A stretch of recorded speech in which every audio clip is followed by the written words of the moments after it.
आऊज़ुबिल्लाहि मिनश्शैतानिर्रजीम बिस्मिल्लाहिर्रहमानिर्रहीम। बारान रहमत आज न्यूज़ की सहरी ट्रांसमिशन के साथ मैं हूँ आपका मेज़बान सैयद शहरियार आसिम। आज हम 15वीं सहरी की नशिस्त में मौजूद हैं। जैसा कि आप सब जानते हैं कि रमज़ानुल मुबारक का दूसरा अशरा यानी अशरा मग़फ़िरत, इस वक्त हम अशरा मग़फ़िरत में दाखिल हैं। अशरा मग़फ़िरत में अल्लाह ताला की तरफ से ऐलान किया जाता है, कोई है मुझसे तौबा करने वाला जिसकी मैं तौबा कबूल करूँ, कोई है मुझसे मांगने वाला जिसको मैं अता करूँ, कोई है जो अपने गुनाहों की माफ़ी मुझसे मांगे ताकि मैं उसके गुनाहों को माफ़ करूँ। अगर कोई मुसलमान सच्चे दिल से इस अशरे में अपने सगीरा और कबीरा गुनाहों की माफ़ी मांगे तो रमज़ानुल मुबारक की बरकत से अल्लाह ताला उसके गुनाहों को ऐसे माफ़ कर देता है जैसे उसकी माँ ने उसे अभी जन्म दिया हो। आज हम बात करेंगे अशरा मग़फ़िरत के हवाले से। हमारे साथ मौजूद हैं मुफ्ती मोहसिनुज़्ज़मा साहब। अस्सलाम वालेकुम। वालेकुम सलाम व रहमतुल्लाह। हमारी जो आज की मेहमान हैं तालीमी शोबे से वाबस्ता हैं और काफ़ी तजुर्बा रखती हैं। हमारे साथ मौजूद हैं महरीन मसूद, एजुकेशनिस्ट हैं। अस्सलाम वालेकुम। वालेकुम अस्सलाम। आपको खुशामदीद कहते हैं। शुक्रिया। जी, एक और मेहमान जो हैं वो हमारी नशिस्त पर आ चुके हैं। थोड़ी इनको देर हो गई थी। अच्छा, इनसे हमारी एक बहुत पुरानी दोस्ती भी है और पाकिस्तान के मशहूर व मारूफ हर्बलिस्ट हैं। हमारे साथ मौजूद हैं शाह नज़ीर साहब। अस्सलाम वालेकुम। वालेकुम अस्सलाम। शाह साहब खुशामदीद कहते हैं आपको। बहुत शुक्रिया आपका। और देर हो गई थी आपको आज शाह साहब। हाँ, थोड़ा सा लेट हुआ। थोड़ा सा लेट हो गया, लेकिन इनके साथ वैसे भी हमारी एक पुरानी दोस्ती है। आज न्यूज़ के भी काफ़ी प्रोग्राम्स में आप इनको देखते रहते हैं। महरीन, आपसे शुरुआत करते हैं। माशाल्लाह एजुकेशन फील्ड में अगर हम देखते हैं तो एक आपका वसी तजुर्बा है। आप थोड़ा सा हमारे नाज़रीन को बताइएगा कि कितना अरसा हो गया है आपको तालीम देते हुए? मुझे तकरीबन 30 साल से ज़्यादा अरसा हो चुका है इसके अंदर। माशाल्लाह जी। माशाल्लाह। और स्टार्ट किया था मैंने 1990 में एज अ टीचर। उसके बाद मुख्तलिफ़ जगहों पे पहुँचते पहुँचते अल्हम्दुलिल्लाह फिर एडमिनिस्ट्रेशन की साइड हो गई तो एज अ प्रिंसिपल काम किया। काफ़ी कराची के मशहूर स्कूल्स में मैंने एज अ प्रिंसिपल काम किया है और अभी फ़िलहाल मैं एक यूनिवर्सिटी में पढ़ा रही हूँ। अच्छा, माशाल्लाह, जैसे आपने बताया 30 साल हो गए तो आपने बहुत सारी जनरेशन्स को देख लिया। जी। अच्छा, आप क्या समझती हैं इस वक्त में जो हमारे यहाँ के बच्चे हैं, ख़ासतौर में बात करता हूँ शुरुआत बच्चों से, जो ज़ाहिर अपनी बेसिक फाउंडेशन को स्ट्रॉन्ग करते हैं, उन्हें मैं देखता हूँ एक कन्फ्यूजन ये होती है कि उन्हें ये नहीं पता होता मैट्रिक तक तो कि उन्होंने एक्चुअल बनना क्या है कुछ के। तो इसमें आप क्या समझती हैं, स्कूल की गलती होती है या स्कूल उस तरह नहीं देख पाता या पेरेंट्स की तरफ से बच्चे को कंफ्यूज रखा जाता है? कभी कहते हैं बेटा डॉक्टर बन जाना, कभी कहते हैं इंजीनियर बन जाना, कभी कहते हैं बेटा आर्मी में चले जाना, कभी कहते हैं पायलट बन जाना, फिर बच्चा बड़ों के कंफ्यूज रहता है। ऐसा देखा है आपने? अवेयरनेस की कमी है और हमें ये नहीं पता होता कि आज जिस चीज़ की ज़रूरत है, जो आज हम पढ़ रहे हैं, वो आज से 10 साल के बाद जब हम मार्केट में जाएंगे और हम जॉब को सर्च करेंगे तो क्या ये वाली पढ़ाई वहाँ पे काम आ रही होगी या नहीं आ रही होगी। बिल्कुल। अभी भी स्कूल के अंदर ये तो बेसिक चीज़ें जो माँ बाप बच्चों से पूछ रहे होते हैं ना कि आप क्या बनोगे बेटा बड़े होके। तो बच्चा अपना कॉन्सेप्ट बताता है, फिर कुछ माँ बाप अपनी ख्वाहिशात का इजहार करते हैं। घरों में अक्सर इस पे बात हो रही होती है। हमारे घर में भी अभी थोड़े दिन पहले इसके ऊपर बात हो रही थी कि बच्चे के ऊपर फोर्स करना है या बच्चे को खुद चांस देना है अपने करने के लिए। मुझे ऐसा लगता है कि बच्चों को गाइड ज़रूर करना चाहिए, गाइडेंस ज़रूर देनी चाहिए। बच्चों की अपनी भी विश होती है, उनको उसमें भी फैसिलिटेट करना पेरेंट्स का काम होता है, लेकिन बच्चों को बताना ज़रूर चाहिए, मुख्तलिफ ऑप्शंस देने चाहिए उनको। अपने मेंटल लेवल के लिहाज से उनको जो चीज़ अच्छी लगेगी, अपने शौक़ के लिहाज से जो चीज़ अच्छी लगेगी, उनको उसमें आगे जाने में हेल्प करनी चाहिए उनकी। अच्छा, मैंने ये देखा है कि जो बेचारे पेरेंट्स होते हैं उनके जहन में वो फील्ड ज़्यादा होती हैं जिसमें अर्निंग अच्छी हो, और एक तरीके से सही भी है ज़ाहिर माशी हालात को देखते हुए। और हम ये देखते हैं कि बच्चों की कुछ क्रिएटिव फील्ड्स होती हैं जो नॉर्मली डिस्कस नहीं होती हैं। कोई बहुत अच्छा फोटोग्राफर है, कोई एडिटिंग का काम बहुत अच्छा जानता है, वीडियोस बहुत अच्छी एडिट करता है, इन क्रिएटिव फील्ड पे बात नहीं होती। तो आप क्या समझती हैं कि अगर किसी की क्रिएटिविटी है, क्योंकि कमा तो वो उसमें भी बहुत ज़्यादा सकते हैं, तो उसको पेरेंट्स को चाहिए कि उसको जाने दिया जाए उस जगह पे कि भाई ये इस चीज़ में क्रिएटिव है, बहुत अच्छा है, ना कि मैं इसको ज़बरदस्ती इंजीनियर बना दूँ, एरोनॉटिकल इंजीनियर बना दूँ, जिसमें शायद वो कामयाब हो या ना हो। ये वाला कॉन्सेप्ट बहुत पुराना था जब हम कहा करते थे कि खेलोगे कूदोगे तो होगे खराब और पढ़ोगे लिखोगे तो बनोगे नवाब। हाँ, तो ये वाला कॉन्सेप्ट अब ख़त्म हो गया। अब लोग खेल कूद के ही बहुत कुछ कमा रहे हैं। अभी थोड़ी देर पहले ही बात हो रही थी मुफ्ती साहब से, तो उन्होंने भी बताया कि बच्चे आजकल बहुत छोटी एज से अर्न करने लगे। तो मुझे लगता है अर्निंग ही बेसिक आपका कॉन्सेप्ट नहीं होना चाहिए। पढ़ाई का मकसद अर्निंग नहीं होता, बेशक। उससे पहले आपको एक अच्छा इंसान बनना होता है, आपको एक बिल्कुल। सोसाइटी के लिए एक कारामत शख्स बनना होता है, आपको बिल्कुल। एक पर्सनली आपको अपनी डेवलपमेंट चाहिए होती है। पढ़ाई का मकसद ये होता है, जब एक फ़र्द वाहिद अच्छा हो जाता है तो ऑटोमेटिकली आपकी सोसाइटी अच्छी हो जाती है। True. तो हमें इसके ऊपर ही काम करना चाहिए, और ये कॉन्सेप्ट आजकल बहुत आ गया है। जिन फील्ड्स के आपने नाम लिए हैं वो यूनिवर्सिटी के, क्योंकि मैं अब यूनिवर्सिटी में टीचिंग करती हूँ तो मुझे पता है कि वहाँ पर ये वाली चीज़ें बहुत हो गई हैं और बच्चे इनके अंदर बहुत ज़्यादा इन हो गए। तो अब वो वाला बच्चों का कॉन्सेप्ट नहीं है कि बच्चे बड़े मांग निकाल के, बड़े बाल संवार के और बड़े तमीज़ से आके बैठते थे। अब आजकल इतने बड़े बड़े बालों वाले बच्चे भी आ रहे होते हैं, खूब अपनी ज्वेलरी वाले भी बच्चे भी आ रहे होते हैं। हाँ, तो वो उनकी फील्ड ही ऐसी है कि अगर वो मीडिया में है अच्छा, तो ये वो जो थोड़ा सा इस तरफ चले ज़ाहिर जाते हैं। है, जो पेरेंट्स हैं वो ज़ाहिर है पहले उनके दौर के लिहाज से अपना एक वो होता है, उनकी भी गलत उसमें नहीं है, लेकिन वो एब्जॉर्व नहीं कर पाते, हजम नहीं कर पाते कि यार अगर बच्चे ने बाल बढ़ा लिए हैं तो माशरा बुरा समझेगा, जबकि अब माशरा काफ़ी चेंज हो चुका है, बिल्कुल। या ये फील्ड क्या है, या ये क्या उल्टी सीधी हरकतें कर रहा है, जबकि उल्टी सीधी हरकतें करके लोगों ने करोड़ों रुपया कमा लिया है। बिल्कुल, तो आजकल ये नाम मौजूद है। अक्सर क्योंकि बच्चों से आपकी बात होती होगी, पेरेंट्स का होता है ये उनसे एब्जॉर्व नहीं हो रहा होता कि नहीं, यार मैं ये तो क्या खुद अब ऐसी पेरेंट हूँ कि मेरे बेटे ने माशाल्लाह से बड़े अरसे तक बड़े तमीज़ की ज़िंदगी गुजारी और बड़े छोटे छोटे बालों में जैसे बाल कटवा दिए वैसे ही रह गए, फौजी सब कट- कुछ हो फौजी गया। कट कटवाते थे हमारे दौर बिल्कुल में। वैसे ही करवा के छोटे छोटे, कभी उसने कोई फरमाइश नहीं की। लेकिन उसके बाद जब उसने अपने बाल बढ़ाए तो बहुत लंबे लंबे बाल भी रखे, तो वो मुझसे पूछता था कि अम्मी सब कह रहे हैं बहुत बड़े हो गए, क्या कटवा दूँ? तो मैं कहती थी नहीं बेटा, तुम्हारी मर्ज़ी है, अगर तुम्हें अच्छे लग रहे हैं तो बढ़ाओ, शौक़ है तुम्हारा, जब तक तुम्हारा दिल चाहे जिस तरह से। मतलब ये तो छोटी छोटी ख्वाहिशात हैं, अगर मज़हब आपको इसमें कोई रुकावट नहीं डाल रहा आपके लिए तो आप कीजिए उसको, उसमें कोई हर्ज नहीं है। अभी उम्रे पे गया था तो फिर बेचारा गंजा होके आया, तो मैंने कहा सबसे बड़ी कुर्बानी तुम्हारी है कि इसको अल्लाह ताला ने ज़रूर नोट किया होगा कि इतने बड़े और बालों को तुमने कटवाया है। एब्जॉर्व वाली जो मैंने बात की वो हाँ। ज़ाहिर पेरेंट्स को एक, उसमें मैं उनको गलत नहीं कह रहा, ज़ाहिर है वो अपने दौर से देखते आ रहे हैं तो वो ज़ाहिर हाँ। डिफरेंस आता है, लेकिन अब क्योंकि बहुत सारी अलग अलग फील्ड्स आ गई हैं, ज़ाहिर है जब अलग अलग फील्ड्स आ जाती हैं तो उसमें बच्चा तो ज़ाहिर क्रिएटिव होता है, वो उस तरफ जाना चाहता है, लेकिन कुछ जगहों पे हम देखते हैं कि पेरेंट्स इशू करते हैं, और भी डिस्कशन करेंगे हम इस पर, बहुत सारी बातें और भी हैं। शाह नज़ीर साहब हमारे साथ मौजूद हैं।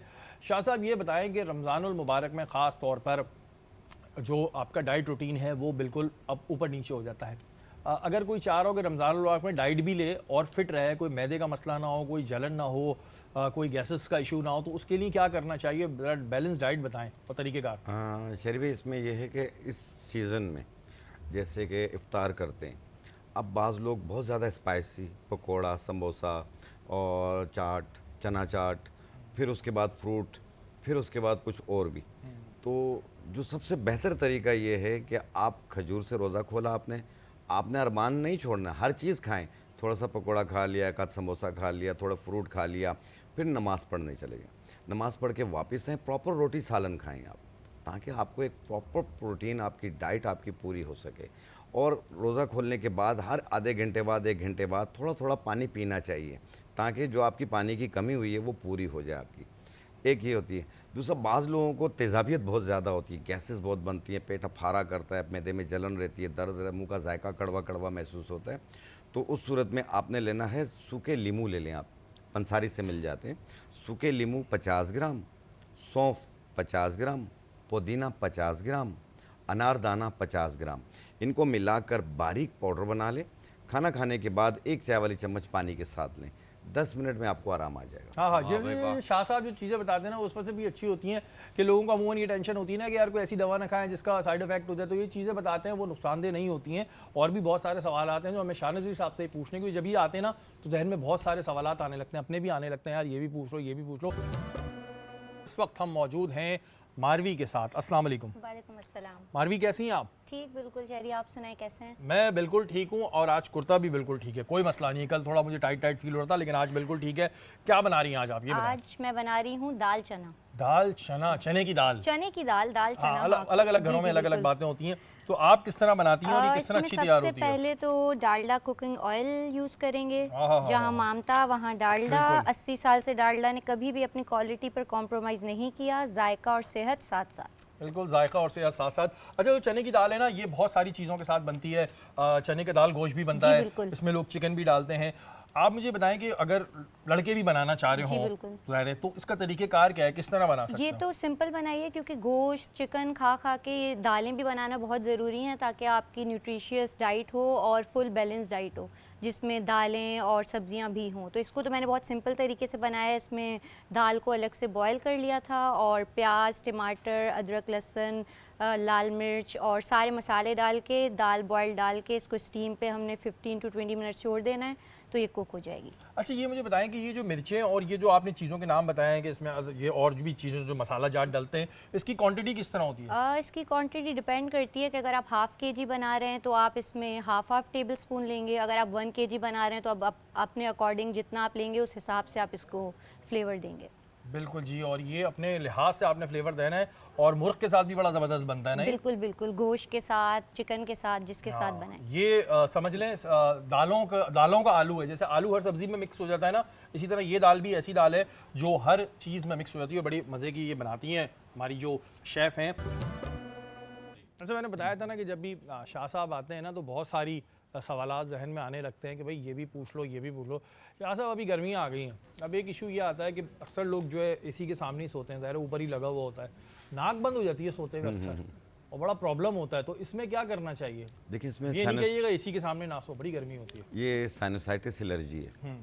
बाज़ लोगों को हल्क में गिर रहा होता है रेशा उनका, और ये सर दर्द भी करता है, आंखें भी कमज़ोर करता है, दांत भी ख़राब करता है, कान भी बंद हो जाते हैं इससे। और अगर करवट बदलते हैं तो एक नाक बंद होती है, दूसरी करवट लेते हैं तो दूसरी बंद होती है, एक खुल जाती है, बेचैनी रहती है। और सुबह उठते हैं तो 20-25 छींकें एक साथ आती हैं, और धूल, मिट्टी, खुशबू, बदबू, किसी भी चीज़ से एलर्जी हो जाती है। तो उसको ठीक करने के लिए आपने लेना है बनफशा के पत्ते। बनफशा के पत्ते 1 चम्मच, बांसा के पत्ते 1 चम्मच, मुलेठी आधा इंच का टुकड़ा, इन्हें 1.25 कप पानी में डाल के उबाल लें। कहवा बन गया। 1 कप रोज़ाना रात को पिएं।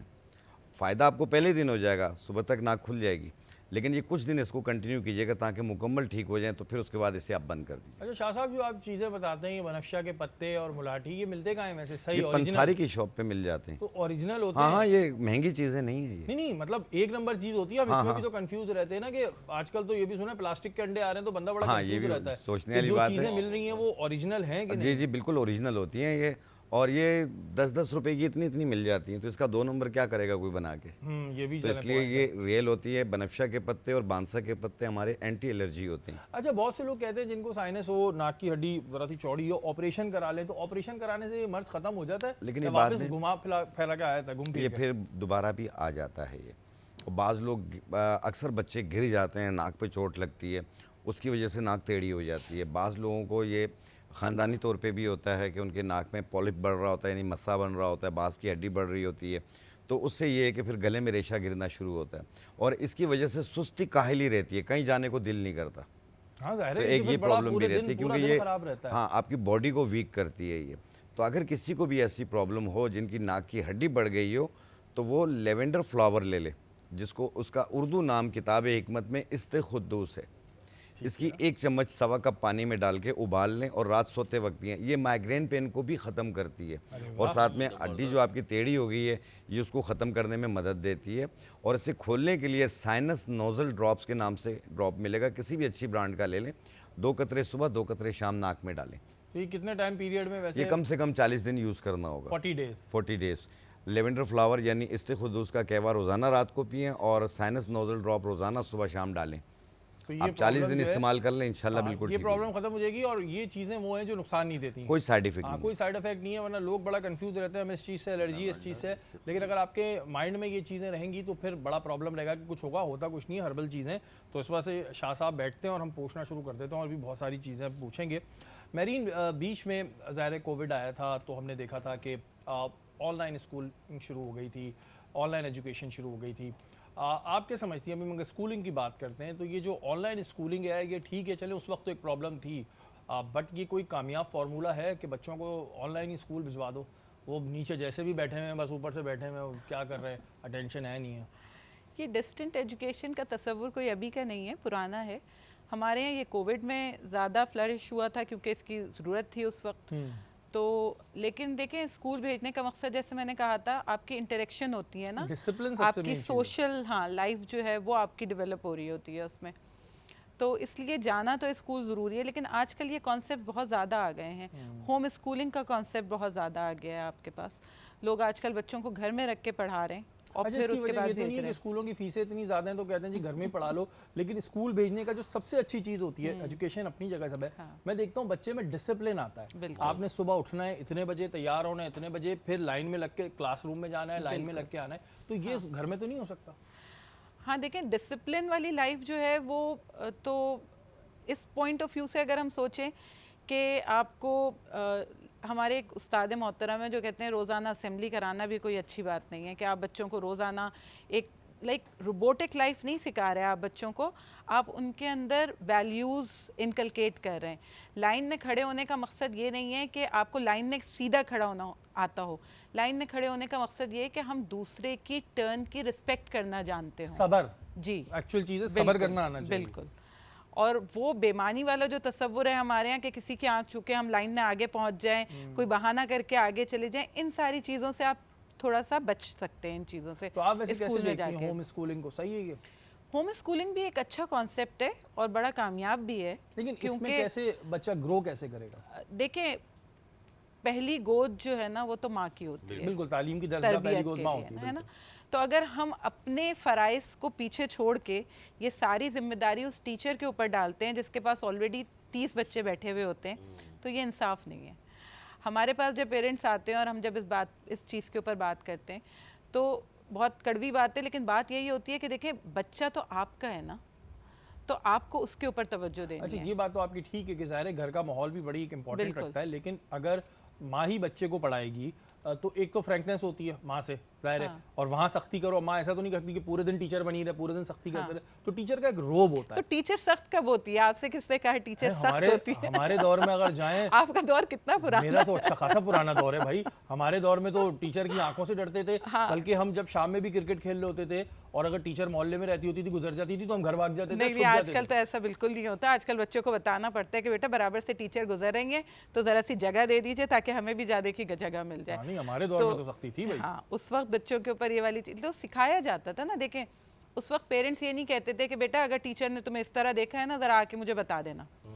बहुत सी जनरेशन निकली हैं, आपने बिल्कुल सही कहा, मेरे पास से पढ़ के बहुत सी जनरेशन निकली हैं। मैंने उन बच्चों को कामयाब देखा है जहाँ पे माँ बाप का कोऑपरेशन होता है, जहाँ वो इस बात की फ्रीडम देते हैं। देखिए, मारने का मतलब ये थोड़ी है कि टीचर गई और उसने जो है ना वो लहू डंडा लहान उठाया और कर दिया और सख्ती नहीं, करनी ये शुरू तो कर गलत दी। है। ये वाला कॉन्सेप्ट तो नहीं है ना। लेकिन खिलाओ सोने का निवाला और देखो शेर शेर की का नज़र से देखने का तो फॉर्मूला हर जगह अप्लाई हो सकता है ना। और किसने कहा कि माँ है तो आप बात ही नहीं सुन सकते माँ की? मतलब अगर बच्चा घर में अपने माँ बाप की बात नहीं सुनता तो वो बाहर दूसरों की बात कैसे सुनेगा? बहुत से लोग होते हैं जो किसी के घर जाके बच्चे को ये बता रहे होते हैं, बेटा मत करना, आंटी डांटेंगी, मत करना, अंकल कहेंगे। क्यों? आपका बच्चा आपकी बात नहीं सुनता। उसे क्या इस बात को नहीं सिखाया गया कि जब किसी के घर जाते हैं तो बेटा क्या करना होता है वहाँ पे जाके? अब वो यही बेचारे पेरेंट्स इस वजह से कर देते ना कि हमसे तो डर नहीं रहा, आंटी आप बुलाती तो है, फिर वो क्यों? आंटी भी आंखें दिखाती हैं। हाँ, तो वो- नहीं, ऐसा होता और है। बच्चा सब समझता है कि आंटी के घर मेहमान आए हुए, आंटी कुछ नहीं कहने की है। बच्चे बहुत तेज हो गए। अच्छा, जैसे मारने की आपने बात की तो चले पाकिस्तान में तो अभी भी कहीं ना कहीं हम गवर्नमेंट सेक्टर में देखते हैं और गाँवों में देखते हैं कि जी बच्चों के ऊपर जो है तशद्दुद कर दिया था। तशद्दुद का वर्ड कहूँगा, बाहर ममालिक में तो कभी ये कॉन्सेप्ट नहीं रहा। कॉन्सेप्ट तो फिर बाहर के बच्चों में इतना डिसिप्लिन और ये किस तरह आता है?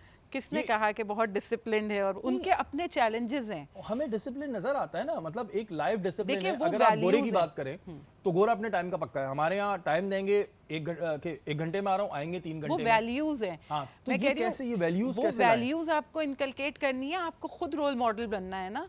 टीचर भी तो रोल मॉडल हो ना। मैं कभी अपने स्टूडेंट्स को नहीं डांटती अगर किसी दिन मुझे देर हो जाए किसी वजह से। फॉर इंस्टेंस, मैं भी इंसान हूँ, कभी आगे पीछे हो सकता है मेरा टाइम भी।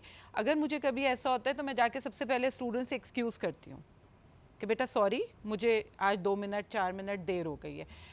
अगर हमने उसको फॉर ग्रांटेड लेना शुरू किया तो कल को मैं किस तरीके से बच्चों से ये बात एक्सपेक्ट करूँगी कि तुम वक्त पे आया करो, तुम वक्त पे आया करो, लेकिन मैं तो वक्त पे नहीं आ सकती, मेरे साथ मसले मसाइल होते हैं। अच्छा, ये जैसे कि महरीन बता रही हैं कि इन्होंने बिल्कुल नहीं डांटती, तो ये फेवरेट टीचर भी बहुत होंगी। वो आता है ना स्कूल में ऐसे माय फेवरेट टीचर पे, तो बहुत लोगों ने लिखा होगा my favourite teacher is Mehreen Masood. ऐसा बहुत हुआ होगा, क्योंकि जो टीचर्स डांटते नहीं है ना, प्यार से नहीं, रहते हैं, मैं वो याद सख्ती रहते हैं। करती हूँ, मैं सख्ती करती हूँ। इस चीज़ के ऊपर कि जब आपको रियलाइजेशन हो जाए उस बात की कि ये चीज़ आपके साथ हो रही है तो हो क्यों रही है। क्योंकि अगर मैं सिर्फ उनको ये बताऊंगी कि ये चीज़ नहीं करनी है तो ये बात नहीं समझ में आती। मैं बड़े फैक्ट्स एंड फिगर्स सामने रख के उनसे पूछती हूँ। बहुत टिपिकल क्वेश्चंस होते हैं मेरे कुछ जो मैं बच्चों से करती हूँ। चने की दाल बड़े मज़े की है, मैंने भी थोड़ी ट्राई की है, बहुत अच्छी बन चुकी है। ड्रिंक क्या बना रही हैं आप? Orange and mint mojito. Orange and mint mojito. Mojito. जी, हम तो वैसे कहते हैं भाई ऑरेंज का जूस, लेकिन ये लोग बड़े नए नए नाम लाते हैं। तो ये क्या है, इसमें ऐसा क्या डला है कि इतना इसका बड़ा नाम हो गया? इसमें ऑरेंज और मिंट को पहले हमने बिल्कुल पेस्ट बना के वो इसमें ऐड किया है, फिर उसके बाद हमने इसमें सोडा ऐड किया। अगर आप सोडा ऐड नहीं करना चाहते तो आप इसमें कोई भी वाइट ड्रिंक ऐड कर दें। और इसके फ्लेवर को और भी इन्हेंस करने के लिए मैं इसमें ऐड कर रही हूँ करशी का जामे शीरी। लाइट रिफ्रेशिंग करशी जामे शीरी। हाँ हाँ हाँ हाँ हाँ। और ये जो ड्रिंक्स बनाती हैं ना, नो डाउट बड़े अच्छे ड्रिंक बनाती हैं, और फिर उसमें जब करशे जामी शीरी चले जाता है तो और उसकी क्या ही बात हो जाती है। अच्छा मुझे ये बताएं, आप ये जो इतने अच्छे अच्छे खाने बनाती हैं, ये आपने कहाँ से सीखे हैं? ये मैंने इंस्टीट्यूट से सीखे हैं और ख़ुद भी मुझे बहुत शौक़ था तो मैं बनाती रहती थी, अपनी रेसिपीज़ इन्वेंट करती रहती थी। तो इंस्टीट्यूट में कोई टीचर था जो आपका फेवरेट था बड़ा?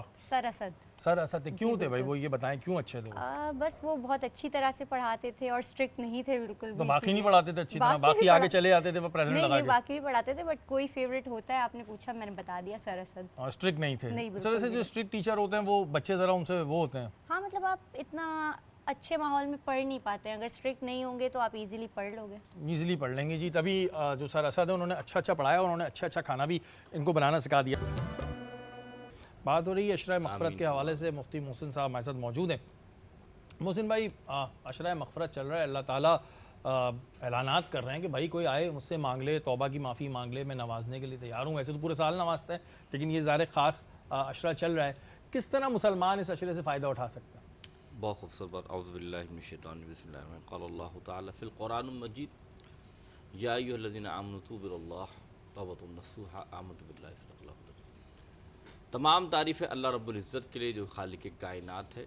लाखों दुरूद व सलाम मेरे आका हज़रत मोहम्मद सल्लल्लाहु अलैहि वसल्लम की ज़ात पर जो कि रहमतुल आलमीन है। शहरी भाई, जो आपने बात की कि ये वही बात है ना कि नज़र रहमत और ख़ास तौर पे नज़र मग़फ़िरत जो अल्लाह फरमा रहा है, और हर एक छोटे से नेक अमल पे एक बड़ा फ़ायदा मिल रहा है, और फ़ायदा उखरवी भी है और आखिरत का भी है और दुनिया में भी है।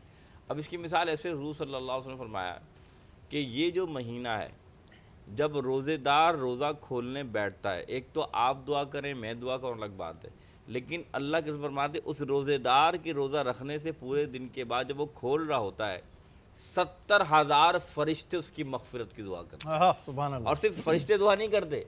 फिर उन्होंने फरमाया कि दूसरी हदीस में क्या कि इंसान तो दुआ करता ही है, मोमिन फरिश्ते तो दुआ करते ही हैं, अल्लाह मछलियों को हुक्म देता है उस वक्त कि मेरे मछलियों, ये मेरा बंदा जो मेरे लिए भूखा रहा, मेरे लिए प्यासा रहा, अब तुम इसके लिए दुआ करो। तो अब सोचें कि क्या मुकाम, और क्या दुआ करते हैं, वो भी इसकी मग़फ़िरत की दुआ करते हैं। या अल्लाह, जो इसने पिछले गुनाह किए, जो ख़ताएँ की हैं, देखिए आप और हम हो सकता है किसी गर्ज से दुआ करते हैं कि यार इसने मेरा काम कर दिया, अल्लाह इस पर रहम फरमा दें।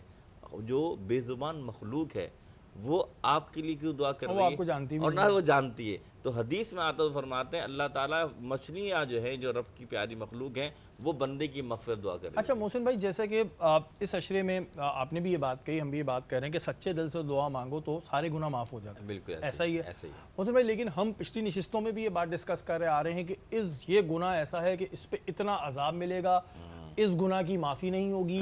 तो फिर मोहसिन भाई थोड़ी कन्फ्यूजन हो जाती है। ज़ाहिर है मेरे पास इतना इल्म नहीं है, मैं बड़ा कन्फ्यूज़ हो जाऊँगा कि एक जगह हम ये सुन रहे हैं कि यार ये बंदे ने अगर ये माँ बाप की नाफरमानी की है तो इसकी माफ़ी नहीं है, और फिर हम ये सुन रहे हैं कि इस अशरे में माफ़ी मांगो तो क्लियर हो जाएंगे। थोड़ा क्लियर कीजिएगा। बहुत अच्छी बात है। ये तो मुमकिन ही नहीं कि अल्लाह ताला मौत से पहले पहले कोई भी गुनाह करता है उसकी माफ़ी है, लेकिन माफ़ी का क्राइटेरिया है। क्या क्राइटेरिया?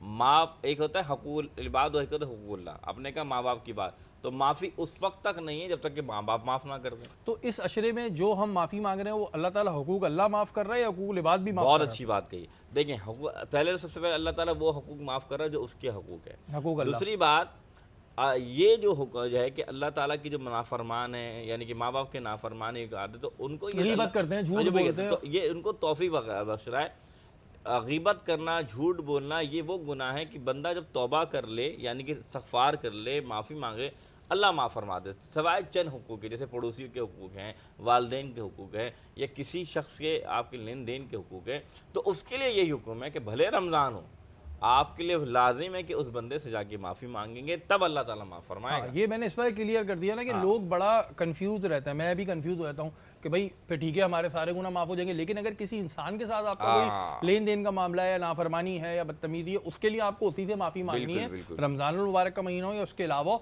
अल्लाह ताला हुकूक अल्लाह माफ़ कर देंगे, तो अल्लाह ताला ने फरमाया मैं हुकूक अल्लाह माफ़ कर दूंगा, हुकूक इबाद की माफ़ी नहीं होगी। अच्छा मोहसिन भाई, जब इंसान, मैंने सुना है, गुनाहगार होता है तो अल्लाह ताला सजदों की तौफीक छीन लेता है, ऐसा है बिल्कुल कि अगर एक गुनाहगार बंदा बहुत गुनाह कर रहा है तो अल्लाह ताला ढील देता है, और सबसे पहले जो छीनता है वो सजदों की तौफीक छीन लेता है, मुझे ज़रूरत ही नहीं तुम्हारी नमाज की। देखिए अल्लाह ताला को तो पहले वैसे ही बात है, ज़रूरत ही नहीं है किसी की बात इबादत की। लेकिन अल्लाह ताला अपनी नज़र रहमत हटा लेता है, यानी कि उसको तौफीक बशराए वो मेरे घर आ जाए। यकीन माने अल्लाह के घर में आना हर किसी की बस की बात बेशक, नहीं। बुलावा जब आता है मिसाल के तो- तौर पे आप किसी को मेहमान आपके घर पे आते तो आप बोलते हैं यार फलां क्यों आ गया। एक आम इंसान अगर किसी को पसंद नहीं करता तो दिल में ख्याल आता है बिन कि ये बुलाए क्यों भी आया? आया तो बिन आ बुलाए गया। या क्यों आ गया। तो अल्लाह ताला भी उस बंदे को पसंद नहीं फरमाता ये मेरे घर आए, जो रब ताला के गुनाहों का इर्तिकाब होता है। तो इसीलिए फरमाया गया, ये जो सजदे की आप बात कर रहे हैं, कि अल्लाह ताला उस बंदे को अपनी मार्फत और इबादत से दूर कर देता है जो गुनाहों में मुलव्विस हो जाती है, यानी फिर वो गुनाह ही करता है और फिर उसको अल्लाह और ढील देता है कि तू कर।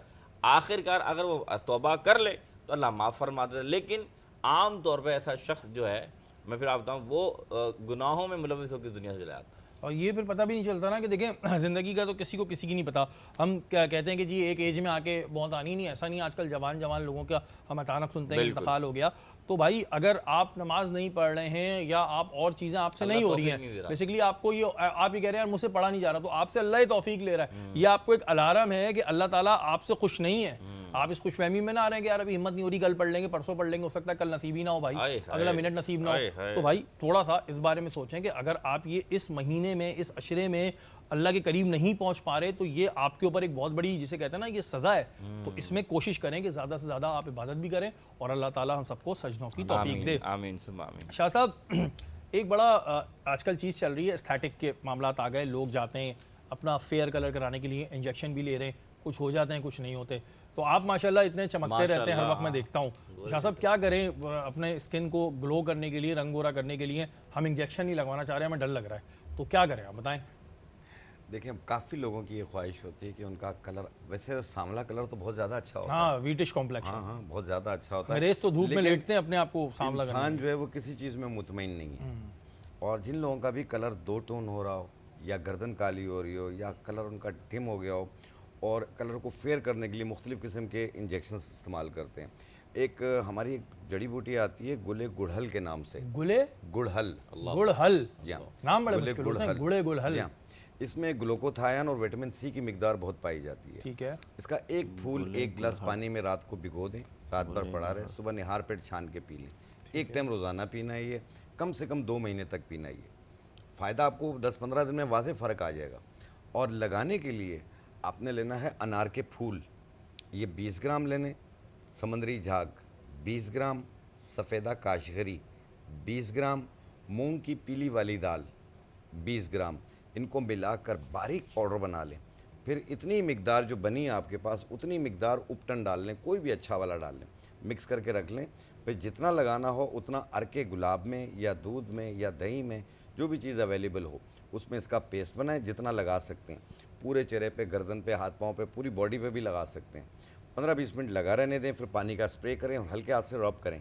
1 मिनट रब करें और फिर धो लें। आप एक टाइम रोज़ाना कीजिएगा, देखिएगा 2-4 दिन में आपका कम से कम एक शेड साफ़ हो जाएगा। एक शेड साफ हो जाएगा। और ये जो इन्होंने शाह साहब ने कहा है ना कि गर्दन, वो मसला होता है कि हम लोग मुंह धो लेते हैं, गर्दन धोना भूल जाते हैं। तो भाई ये चीज़ नहीं, ये होती है, सीरम इंसुलिन की ये इन्होंने जो डिसबैलेंस बात होने बताई से ना, भी गर्दन पे भी लगाएं। अब सिर्फ आप इतना इतना कर लेंगे तो फिर ये अलग ही टोन आएगी। तो पूरा अप्लाई पूरा करिएगा, वैसे उन्होंने तो बता ही दिया।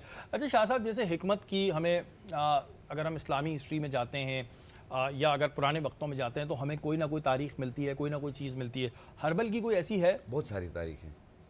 हकीम अफलातून हैं, हकीम जालिनूस हैं, हकीम लुकमान है, बहुत सारे हकीम गुजरे।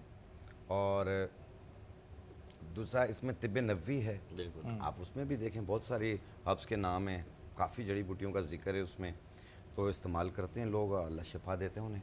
और दूसरी चीज़ ये है कि कहीं से भी कोई भी जड़ी बूटी लें आप, और मैं दुकानदारों से भी कहूँगा बेशक आप 2 पैसे ज़्यादा लें लेकिन चीज़ अच्छी दिया करें, क्योंकि ये लोग जो मैली पुरानी और जो एक्सपायर हो चुकी होती हैं जब वो यूज़ करेंगे तो फिर कहाँ से हाँ, result? तो जो भी मैंने वो भी कहा था ना पहले ही कि भाई फ्रेश होना और चीज़ का बिल्कुल एक नंबर मिल जाना, ये एक बड़ी ब्लेसिंग है। अगर मिल जाए तो बिल्कुल इस्तेमाल करें। मेरी अच्छा शरी भाई, एक चीज़ बताऊंगा, जैसे अभी मैडम ने कहा कि बच्चों के साथ कोऑर्डिनेशन होनी चाहिए, बच्चों से पूछना चाहिए। मैं भी बच्चों से पूछता होता हूँ अपने कि भाई तुम क्या करना चाह रहे हो। जैसे मुझे बचपन में था कि मैं पायलट बनूंगा, फिर मैंने कहा मैं एक्टर बनूंगा, लेकिन मैं हर्बलिस्ट बन गया। वो चीज़ नहीं हो 3-4 जगहों से लुढ़कते जी, लुढ़कते जी, फिर जी। हर्बलिस्ट बन गए। क्योंकि हमारे 90s से पहले के दौर में जो था, जो पीटीवी का दौर होता था, तो उसमें एक ही टीवी होता था, हाँ, ठीक है। हम उसमें मुख्तलिफ किस्म के बहुत बड़े बड़े ड्रामास देखते थे जिसमें रोडें खाली हो जाती थी, बिल्कुल मुझे तो याद ठीक है। है। तो एक वक्त था ये, तो आपको एक्टर बनने का शौक था वैसे? हाँ मुझे शौक था पहले। तो अभी ट्राई कर ले, अब तो इतने आ गए माशाल्लाह। आप नहीं अभी मैं भी कर हर्बलिस्ट सकते बन गया ना फिर मैं। हो। तो क्या हुआ, हर्बलिस्ट के साथ एक्टिंग भी कर लें, इसमें कोई प्रॉब्लम नहीं कर थोड़ी है? सकते ना। क्यों? भाभी मना करती हैं कि नहीं अपनी नहीं भाई वो ये- बात नहीं है, वो बात नहीं है। नहीं इत्तेफाक ये है कि मैं बचपन में बड़ा शरारती था। मैं अपने आप वालिद अभी भी साहब से बड़ी मार खाई है मैंने, और टीचर्स से भी खाई है मैंने। अच्छा। और आप यकीन तो कोई कीजिए टीचर याद है हम ऐसी घर पे जिसने आके बहुत बहुत पिटाई लगाई हो?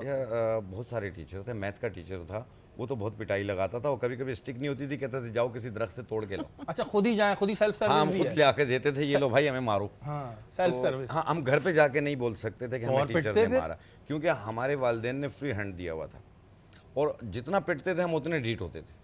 हाँ, अच्छा, पहले के दौर में पेरेंट्स कहते थे खाल आपकी हड्डियाँ हमारी, कुछ इस तरह का मुहावरा था। तो लेकिन अब बहुत चेंज हो गया है। मेरीन, जैसे कि इन्होंने शाह साहब ने बताया कि इनकी बड़ी पिटाई लगी है, बहुत इनको मारते थे, इनके मैथ्स के टीचर डंडी मंगाते थे कि आओ फिर हम तुम्हारी पिटाई लगाएंगे। चलिए, ये तो मैं इसको बिल्कुल फेवर नहीं करता, लेकिन पहले के दौर में ये होता था कि एक अगर बच्चे को थोड़ा डांट डपटा जाता था या थोड़ी सख्ती की जा रही थी उसकी बेहतरी के लिए, तो पेरेंट्स का इंटरफेरेंस नहीं होता था। अब बहुत ज़्यादा इंटरफेयर हो गया है, और जो अच्छे स्कूल्स हैं उनमें तो ये चीज़ बिल्कुल ही अलाउ नहीं है। आप क्या समझती हैं, ये चीज़ ठीक है? क्योंकि उस्ताद का एक दर्जा तो होना चाहिए, मोहब्बत और वो सब होना चाहिए, लेकिन एक थोड़ा सा खौफ भी होना चाहिए, जो मैं सोचता हूँ ऐसा। आप क्या समझती हैं? ठीक है जी, जो पेरेंट्स कहते हैं बिल्कुल नहीं जी, टच ही नहीं करना, हम तो फीस देते हैं। हाँ, ये कुछ क्लाइंटल वाला तस्वुर आ गया है इसके हाँ, अंदर हम तो भी ना। फीस देते हैं जी। देखिए, इसमें टच करने की कोई मेजरमेंट नहीं है ना, कि आप कहें कि आपने, जैसे हम अपने स्कूल्स में ये वाली चीज़ रखते थे कि आपको बच्चे को वाकई टच नहीं करना, क्योंकि उसकी कोई मेजरमेंट नहीं है ना। आप कह नहीं सकते कि आपने कॉपी से मारा था, हल्के मारा था, ज़ोर से मारा था। और बाज़ दफ़ा बच्चों को वाकई ऐसी जगहों पे लग जाता है तो कि गलत उनके है, लिए वो तो- नुकसानदेह हाँ, हो वो तो बहुत जाती है गलत ना वो। लेकिन देखिए, ये वाला तस्वुर अगर पता, सज़ा और जज़ा का तस्वुर तो मुफ्ती साहब बहुत बेहतर जानते हैं, ये तो अल्लाह ताला ने रखा है। अब अगर आप इसको ये समझ लें कि ये तो डराया जा रहा है और इससे तो बहुत मनफी असर पड़ रहा बुली हो रही है है, जी बच्चों मेंटल की। वेल बीइंग इंसान की मुतासिर हो रही है, तो इस तरह से तो उसको जन्नत जहन्नुम से इस तरह से नहीं डराना चाहिए। वो तो फिर कुछ भी नहीं कर सकता दुनिया में। तो अगर इन कॉन्सेप्ट्स को लेके आप चलेंगे तो फिर तो आपके अंदर आप बेहतरी नहीं ला सकते। ये कॉन्सेप्ट तो आपको देना पड़ेगा कि गलती की सज़ा है और अच्छाई की जज़ा है, ठीक है। अब उसमें ये है कि जिन माशरों ने इन चीज़ों को बिल्कुल कंडेम कर दिया और उन्होंने कहा कि नहीं जी ये नहीं करना है, क्योंकि बच्चे की मेंटल वेल बीइंग मुतासिर हो रही है और वो मेंटली जो है वो ग्रो नहीं कर पा रहे बच्चे उस तरीके से इन चीज़ों की वजह से, तो उन्होंने जो उसके कॉन्सिक्वेंसेस फेस किए हैं, उसी की वजह से लोग जो आजकल बाहर रह रहे हैं वो वापस आने को तरजीह देते हैं। क्यों कहते हैं कि हम अपनी औलाद की तालीम के लिए हमें यहाँ पे वापस आना, तरबियत के लिए वापस आना है। तालीम के लिए तो वो बड़ी खुशी खुशी वहाँ जाते हैं कि जी बड़े अच्छे स्कूल्स में चले जाएंगे, लेकिन वहाँ जो उनके डर का, आप देखें बाहर के मुल्कों में बच्चे बहुत ज़्यादा हिफ्ज़ की तरफ जा रहे हैं, पुरानी तालीमात उनके मैंडेटरी हैं। ऐसा नहीं है कि वो ऑनलाइन वाली जो हम टीचिंग की बात कर रहे थे वो वहाँ पे बहुत ज़्यादा फ़रोग पा रही है, सिर्फ इसी वजह से कि उनको वो वाला एक्सपोजर नहीं मिल रहा कि गली महल्ले में जाके उस्तानी साहिबा आ रही हैं या उस्ताद साहब कारी साहब आ रहे हैं और पढ़ा के जा रहे हैं, तो वो ऑनलाइन इन चीज़ों के ऊपर जा रहे हैं और बड़े बच्चे वहाँ पे हिफ्ज़ कर रहे हैं। आप देखें हिजाब के ऊपर कितनी चीज़ें आ रही हैं वहाँ पे, पर्दे के ऊपर कितनी चीज़ें वहाँ पे आ रही हैं, क्योंकि शायद यहाँ के माशरे से ज़्यादा वो वाली चीज़ें वहाँ पर हो रही तो हैं। हमारे यहाँ ये एक तरबियत का हिस्सा था कि एक उस्ताद का एहतराम, मैं खौफ का वर्ड नहीं कहूँगा, खौफ एहतराम मिक्स हो जाता है, लेकिन एक एहतराम था पहले, बहुत ज़्यादा एहतराम था। जैसे मैंने बताया कि अगर हम बाहर भी खेल रहे होते थे, हमारा शाम का टाइम है तो हम छुप जाते थे, यार टीचर आ रही हैं, और भाग के सामान उठा के उनके घर तक पहुंचा दें, कुछ नंबर बढ़ जाएं हमारे, कि हम बड़े अच्छे लफ्जों में आ जाएं।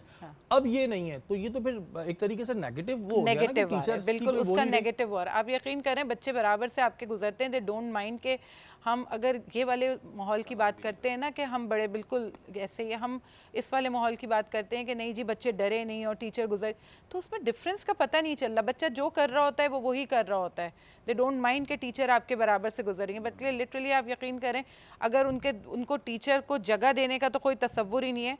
बाज़ दफ़ा अगर वो बराबर से गुजर रहे हैं और लग गया तो वो बस यूं करके दे डोंट बॉदर के टीचर है ये, मतलब एक उस्ताद का एक तो अभी तक कभी अगर स्कूल जाना पड़ जाए बच्चों को तो डर लग रहा होता है टीचरों से। हमें अभी तक लग रहा होता है, और डर क्या, वो एक एहतराम है कि टीचर है, एक प्रिंसिपल है, हमें आज तक है, बच्चों को नहीं है।